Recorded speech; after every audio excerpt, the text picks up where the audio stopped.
Good morning. It's Fred and Sheila McCoy. We're not at the Hatfield McCoy Museum. We're actually back in Pikeville, Kentucky. Yep.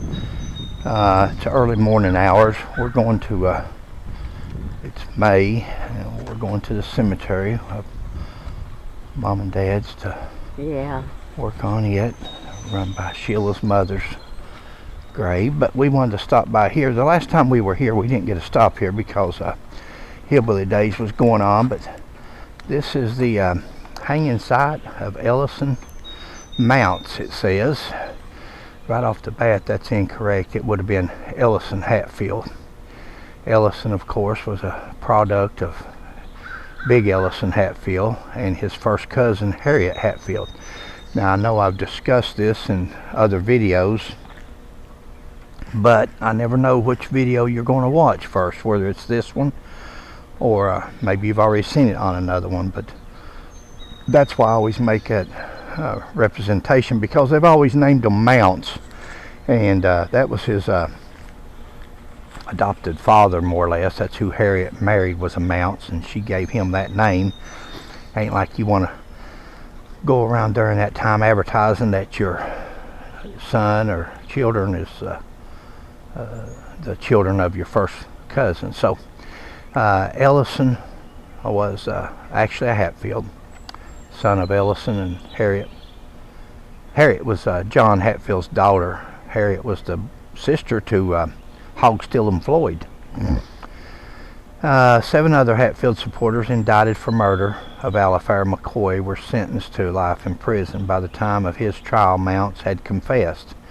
He was also found guilty, but the jury recommended the death penalty. Pike County Sheriff carried out the sentence. This was one of the last episodes in the Hatfield McCoy feud. Kentucky, same thing. Mm-hmm. And historical marker. And of course, you're here at Pikeville College, what used to be Pikeville College and is now University of Pikeville.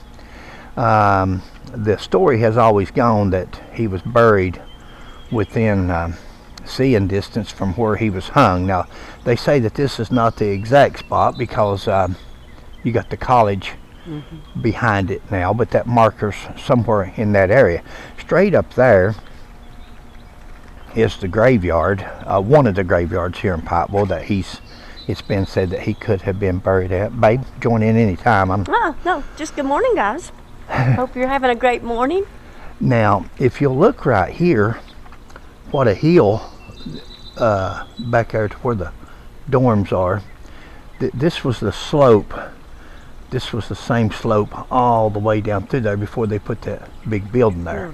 But this is the slope. When you see that picture of Randall and Sarah McCoy at the hanging, this is actually some of that slope. Somewhere in this area was the slope where all those people gathered, because they had put the hanging gallows down here, and they'd put a fence around it according to state law. And I don't think they was allowed but no more than 50 people or something inside the fence to witness the hanging, I guess, so they could classify it as public. But everybody else went up on these hills on both sides. As far as that, you had a hill on both sides, so they could look down on the gallows.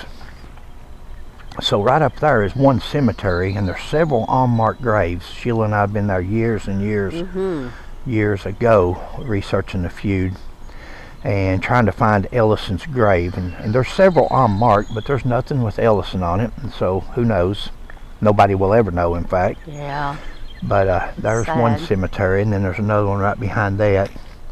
That's also where Molly, what's her name? Was it Molly Hatcher? Yes, the lady that was buried alive. Yeah, buried alive. But on it, so we won't harp on it. But somebody had wrote to Office Memorial, and they said that Cotton Top preached from the gallows, and that he prayed, and that he did this and that. No doubt, you know, when you're going to be put to death. He did pray. Sure, I'm sure that he did. But the only thing the author of that story didn't mention was the fact of Cotton Top's last words. His last spoken words was, the Hatfields Made Me Do It. The Hatfields Made Me Do It. Now, Sheila and I for years and years have always pondered on whether he meant the Hatfields made him confess to something that he didn't Take the do. blame, yeah. Take the blame for Cap. Sad. It's always been said that Cap told Ellison where he was special, he was retarded, that he would get special treatment. And Cap gave him, or was going to give him, $500 and was going to give him a favorite saddle that he liked of Cap's. Now that too could just be an old tale, but it could be the truth on that part, because something got Ellison to take the blame for killing Alifair. And it could have been like Jim McCoy and Frank Phillips and Bud McCoy when they were at the shooting Jim Vance. Maybe all three of them. Maybe Cap and Ellison shot Alifair at the same time. But remember, in court testimonies, Sarah said that Alifair's last words before she was, when she was killed, was when Cap. She opened the door. Yeah. When she opened the door, she saw Cap, and she said Cap. And then that shot rang out, and she was dead. So it was always thought that Cap done that. Now back to Sheila's comment there. The Hatfields made me do it. Did the Hatfields make him admit or take the blame for killing Alifair, or did the Hatfields make him kill her? Did the Hatfields put him up to and talk him in to all the things that he did against the McCoys? He said that he had no place to live, and the Hatfields took him in, Devil Ants took him in, and he just done what he was told to do, trying to make the Hatfields proud of him and accept them. We'll never know.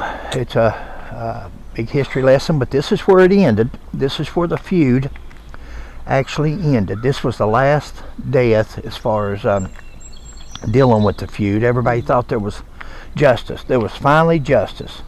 Wall Hatfield died in prison. The rest of them went to prison for life. Of course, they didn't serve life. A lot of them got paroled and got out.